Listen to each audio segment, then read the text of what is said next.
Hi. சினிமால director ஆகணுன்ற ஆசையோட வந்த பல பேர்ல நானும் ஒருத்தன். ஆனா அந்த கனவு கனவாவே இருக்கு பல காரணங்களால. ஆனா என்னைக்காவது ஒரு நாள் அது நடக்கும்னு நான் நம்புறேன். அது வரைக்கும் நான் எழுதின ஸ்டோரிஸையும் நான் யோசிச்ச ஸ்டோரிஸையும் உங்ககிட்ட ஷேர் பண்ணணும்னு தோணுச்சு. அதுக்கு யூடியூப் ஒரு மீடியமா யூஸ் பண்ணலான்னு இப்போ எனக்கு ஐடியா வந்துச்சு. நான் சொல்ற ஸ்டோரிஸ் எங்கேயோ இருக்க அஸ்பைரிங் ஃபிலிம் மேக்கருக்கோ இல்ல ரைட்டருக்கோ ஒரு சின்ன இன்ஸ்பிரேஷனாவோ இல்ல ஸ்பார்க்காவோ அமையும்னு நான் நம்புறேன். ஸ்டோரிஸ்ன்றத பல வழிகள்ல இப்போ மக்கள் அணுகுறாங்க. புக்ஸ் படிக்கிறாங்க, யூடியூப்ல வாய்ஸ் ஓவர் கேட்கறாங்க, பாட்காஸ்ட் கேட்கறாங்க, ஏன் மூவிஸ்ல கூட பாக்குறோம். அந்த மாதிரி இப்ப நான் யூடியூப்ல கதை சொல்ல போறேன். உங்களுக்கு கண்டிப்பா இது பிடிக்கும். ஒரு சினிமா பாக்குற மாதிரி இந்த கதையை நீங்க கேளுங்க. Millions of listeners, millions of imagination. நிறையவே உங்களுக்கு சர்ப்ரைஸான கதைகளை நான் சொல்ல போறேன்.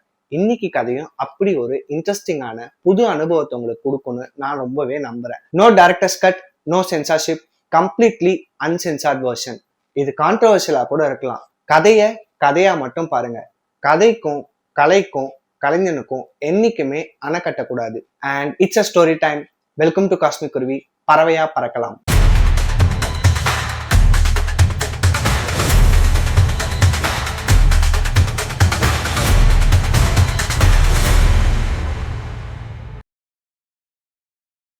கதையோட ஆரம்பம். ஒரு 60 வயது தக்க பெண்மணி குளியல் அறையில குளிச்சுட்டு அவங்களோட பெட்ரூம்ல நடந்து வந்துட்டு இருக்காங்க. அவங்க விண்டோ வழியா பாக்குறாங்க. விண்டோக்கு வெளியில யாரோ ஒரு ஸ்ட்ரேஞ்சர் அந்த பெட்ரூமை பார்த்துட்டு இருக்கத அவங்க நோட்டீஸ் பண்றாங்க. பயந்து போய் விண்டோ பக்கத்துல போய் பார்க்கறதுக்குள்ள அவன் விண்டோ பக்கத்துல வந்து நின்னுட்டு இருக்கான். இவங்க ஸ்கிரீனை க்ளோஸ் பண்ணிட்டு அவன் எங்க வீட்டுக்குள்ள நுழைஞ்சிட போறான்னு சொல்லி மெயின் டோரை லாக் பண்றதுக்காக ஓடுறாங்க. அவங்க மெயின் டோர் கிட்ட போறதுக்கு முன்னாடியே அந்த ஸ்ட்ரேஞ்சர் வீட்டுக்குள்ள நுழைஞ்சிட்டான். என்ட்ரன்ஸ் காரிடர்ல நின்றுட்டு இருக்கான். இவங்க பதறி போய் ஒவ்வொரு ஸ்டெப்பா முன்னாடி வச்சு வேர்த்து விறுவிறுத்து போறாங்க. ஆங்ஷியஸ் ஆயிட்டாங்க, பயந்துட்டு இருக்காங்க. அவன் யாரு என்ன எதுவுமே அவங்களுக்கு தெரியல. அந்த பெண்மணி அவனை பார்த்துட்டு பயந்து போய் ஒரு வார்த்தை கூட பேச முடியாம பதற்றத்துல அவங்க யாருன்னு கேட்கறதுக்காக வாயை திறக்கிறாங்க. ஆனா அதுக்கு முன்னாடியே அந்த எதிரில இருந்த ஸ்ட்ரேஞ்சர் அவங்க தலைக்கு மேல கன்னை வச்சு சுடுறான். ரத்தம் தெறிக்குது, செவுரு ஃபுல்லா செவப்பா மாறுது, டைட்டில் கார்டு ரைஸ் ஆகுது.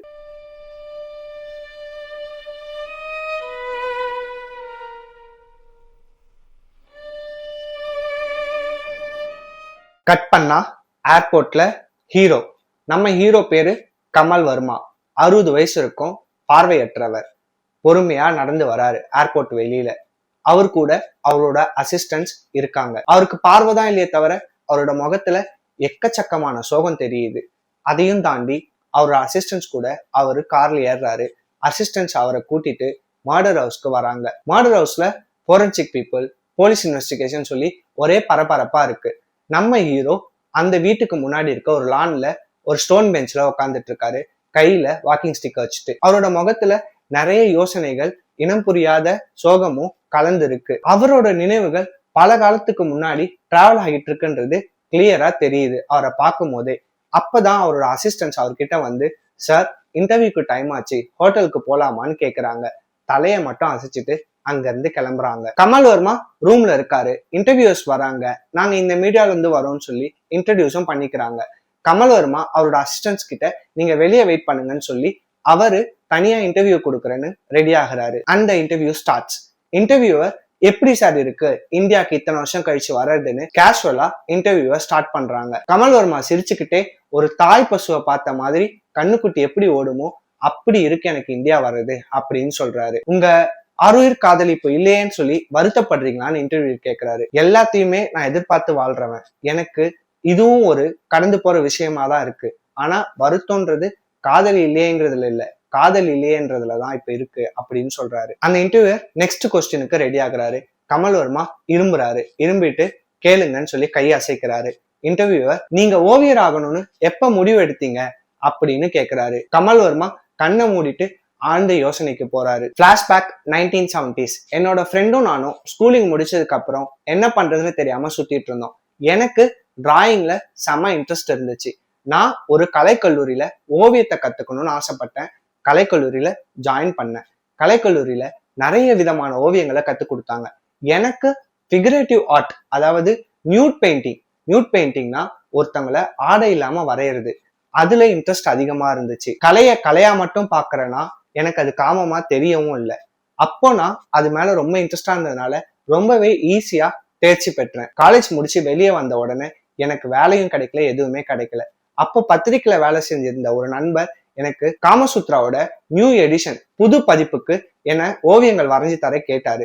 நான் வரைஞ்சு கொடுத்தேன். அந்த ஓவியங்கள் என் லைஃபையே மாத்திருச்சு. நிறைய பணம், புகழ், பேருன்னு நிறைய கிடைச்சது எனக்கு. இந்த உலகத்துல நிறைய ஃபேமஸான ஆளுங்களோட வீட்லயும் பெட்ரூம்ஸ்லயும் என்னோட ஓவியங்கள் தான் இருந்துச்சு. அந்த அளவுக்கு நான் ஃபேமஸ் ஆனேன். நிறைய அரசியல்வாதிகள் தொடர்பு, சினிமால இருக்கவங்களோட தொடர்புன்னு சொல்லி என்னோட வாழ்க்கையில நிறைய இன்ஃபுளுன்ஷியல் பீப்புளோட தொடர்பு இருந்துச்சு. மனுஷனா பிறந்தா எல்லாருக்குமே வீக்னஸ் இருக்கும்.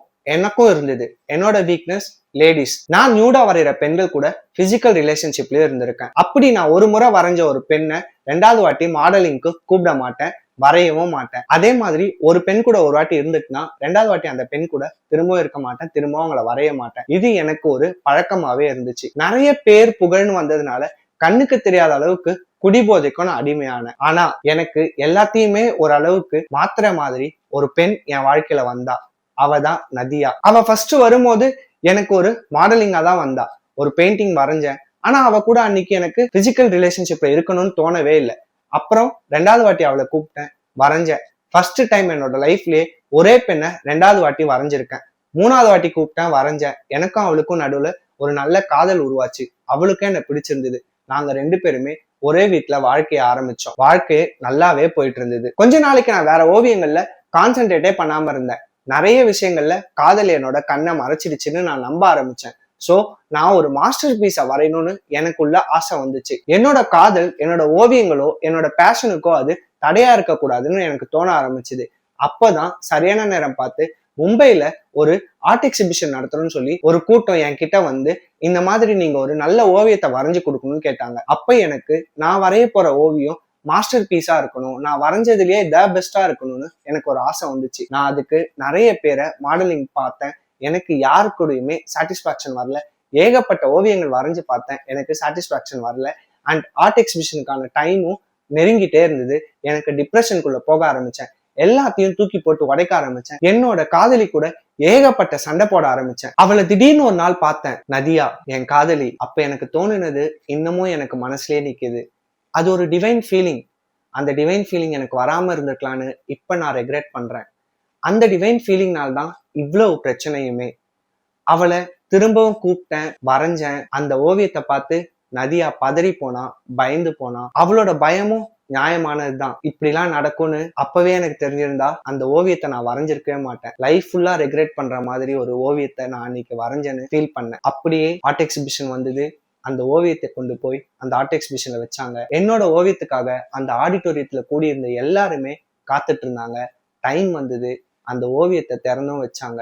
ஓவியத்தை திறந்து வச்ச அந்த நொடி பார்த்த அனைவருக்குமே ஒரு ஷாக் இருந்துச்சு. எல்லாருமே முணுமுணுக்க ஆரம்பிச்சாங்க. சில பேர் திட்டினாங்க, சில பேர் பெருமையா பேசினாங்க, சில பேருக்கு என்ன சொல்றதுன்னே தெரியாம முழிச்சிட்டு இருந்தாங்க. கமல் வர்மா ஃபேஸ்ல அவ்வளோ ஒரு பெருமிதம் இருந்தது. கேமரா கமல் வர்மா ஃபேஸ்ல இருந்து அப்படியே ஓவியத்துக்கு பேன் ஆகுது. அங்க 7 அடி உயரத்துக்கு ஒரு பெரிய ஓவியம், ஒரு குறிப்பிட்ட மதத்தோட கடவுள் ஆடையின்றி வரையப்பட்டிருந்தார். அந்த ஆடிட்டோரியத்துல இருந்த மீடியா, பிரஸ் எல்லாமே அந்த ஓவியத்தை போட்டோ எடுத்து உலகம் பூரா பரவிடுச்சு. மறுநாள்ல இருந்து நாடு முழுக்க ஒரே கோவம், போராட்டம், கோர்ட்ல கேஸ்னு என்னோட வாழ்க்கையை தலைகீழா மாற ஆரம்பிச்சுது. கோர்ட்ல மதத்தோட உணர்வுகளை புண்படுத்துற மாதிரி இருக்குன்னு அந்த ஓவியத்தை அழிக்க சொன்னாங்க. அந்த ஓவியத்தை கவர்மெண்ட் கைப்பற்றதுக்கு முன்னாடியே அந்த ஓவியம் திருடு போச்சு. அதுக்கப்புறம் அந்த ஓவியம் என்னாச்சுன்னு எனக்கு தெரியல. எனக்கு கொலை மிரட்டல் வந்ததுனால நான் இங்க இருந்தா என் உயிருக்கே ஆபத்துன்னு என்னோட அரசியல் நண்பர்களும் சினிமா வட்டாரத்த நண்பர்களும் சொன்னதுனால நான் இந்த நாட்டை விட்டு வெளியேறி ஒளிஞ்சு வாழ வேண்டிய நிலைமைக்கு உள்ளானேன். அப்பவும் நான் நதியாவை கூப்பிட்டேன் என் கூட வந்துருன்னு. ஆனா நதியா வரமாட்டேன்னு சொல்லிட்டா. நான் யூகேல போயிட்டு கொஞ்ச நாள் வாழ்க்கையை ஓட்டினேன். அங்கேயுமே எனக்கு நிறைய கொலை மிரட்டல்கள் தொடர்ந்து வரதான் செஞ்சுது. நான் வீட்டை விட்டு வெளியவே வர முடியாத அளவுக்கு என் லைஃப் மாறிடுச்சு. 15 வருஷம் அப்படியே இப்படியும் அப்படியும் ஓடி ஒளிஞ்சு என் வாழ்க்கையை ஓட்டினேன். அந்த 15 வருஷம் நான் பெயிண்டிங்கை தொடவே இல்லை, எந்த ஓவியமும் நான் வரையவும் இல்லை. நம்ம லைஃப்ல பிடிச்ச ஒரு விஷயத்த பண்ணாம இருக்கிறதுக்கு செத்தே போயிடலாம். அந்த அளவுக்கு ஒரு வலி அது.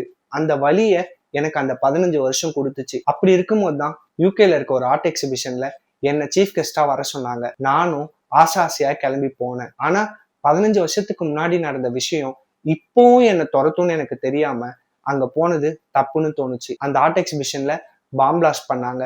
என்னோட பார்வையை நான் இழந்தேன். இன்னைக்கு உங்க முன்னாடி பார்வையற்றவனா உட்காந்து பேசிட்டு இருக்கேன்னு சொன்னாரு கமல். அவர் கண்கள்ல கண்ணீர் இருந்துச்சு. அவர் கொஞ்சம் நிமிர்ந்து உட்காந்தாரு. தப்பு செஞ்சா சாமி கண்ணை குத்துன்னு சொல்லுவாங்க. சாமியவே தப்பா வரைஞ்சதுனால்தான் என் கண்ணையும் பறிச்சிருச்சான்னு நிறைய பேர் என் காது படவே பேசினாங்க. எனக்கு ஒண்ணு மட்டும்தான் புரியல. கோவில்கள்ல சிற்பங்களும் ஆடை இல்லாம தான் இருக்கு. ஆனா அது எல்லாரும் கலையா பாக்குறாங்க. நான் ஓவியமா வரைஞ்சதும் ஒரு கலை தானே. அதையே மதத்தோட உணர்வை கொச்சப்படுத்திட்டேன்னு சொல்லி என் மேல பழி போட்டாங்கன்னு எனக்கு புரியல. அவர் சொல்லி முடிச்ச உடனே எதிரில் இருந்த இன்டர்வியூஸ் எழுந்து நின்னாங்க. அதுல ஒருத்தன் அவரை பார்த்து, அது உனக்கு கலை, எங்களுக்கு எங்களோட கடவுள்னு சொன்னாரு. இது உங்களுக்கு மதவெறியா தெரியலையான்னு கமல் கேட்கும் போது அவரோட தலைக்கு நேரா கன் பாயிண்ட் ஆச்சு. அந்த இன்டர்வியூல ஒருத்தன் சிரிச்சுக்கிட்டே அவரை பார்த்துட்டு இருந்தான். I am waiting for this moment too லாங்னு கமல் சொன்னாரு. கோ ஹெட்னு சொல்லி முடிக்கிறதுக்கு முன்னாடி அவரோட தலையில 3 புல்லட் சதக் சதக் சதக்னு பாஞ்சுது. அந்த ஓவியங்கள் எவ்வளவு அழகா இருந்துச்சோ அதை விட அழகா இருந்துச்சு கமலோட முகத்துல இருந்த அந்த அசட்டு தைரியமான சிரிப்பு. செவுரு முழுக்க ரத்த கரையோட அந்த இடமே ஓவியமா காட்சி அளிச்சுது. ஓடி வந்தாங்க அசிஸ்டன்ஸ், இன்டர்வியூஸ புடிச்சாங்க. ஃபேட் அவுட் ஆச்சு, பிளாக் ஸ்கிரீன் அண்ட் ஃபேட் இன் ஆச்சு. திரும்பவும் ஏதோ ஒரு அன்னோன் லொகேஷன்ல அந்த ஓவியத்தை கடவுளா பார்க்காத மக்கள் இன்னும் அந்த ஓவியத்தை ரசிச்சுட்டு தான் இருந்தாங்க. கலைக்கு என்னைக்குமே சாவு கிடையாதுன்னு ப்ரூவ் பண்ணுச்சு அந்த ஓவியம். And end. இந்த கதை உங்களுக்கு பிடிச்சா most important thing is no copyrights. நீங்க எடுத்து கதை பண்ணுங்க, ரீரைட் பண்ணுங்க, உங்களுக்கு பிடிச்ச மாதிரி மாத்திக்கங்க. எனக்கு பிரச்சனையே கிடையாது. என்னை பொறுத்த வரைக்கும் என்னோட ஸ்டோரிய திரையில பார்த்தா எனக்கு செம ஹாப்பி தான். இந்த கதை உங்களுக்கு பிடிச்சிருந்தா உங்க ஃப்ரெண்ட்ஸ் அண்ட் ஃபேமிலி கிட்ட ஷேர் பண்ணி கண்டிப்பா பார்க்க சொல்லுங்க. நம்ம சேனலை சப்ஸ்கிரைப் பண்ண சொல்லுங்க. அப்பதான் இந்த மாதிரி வீடியோஸ் போடுறதுக்கு எனக்கு ஒரு மோட்டிவேஷனா இருக்கும். And signing off cosmic Kuruvi from a sparrow's view. Everything becomes a question. And thank you so much. இந்த மாதிரி வீடியோஸ்க்கு நம்ம சேனலை சப்ஸ்கிரைப் பண்ணுங்க.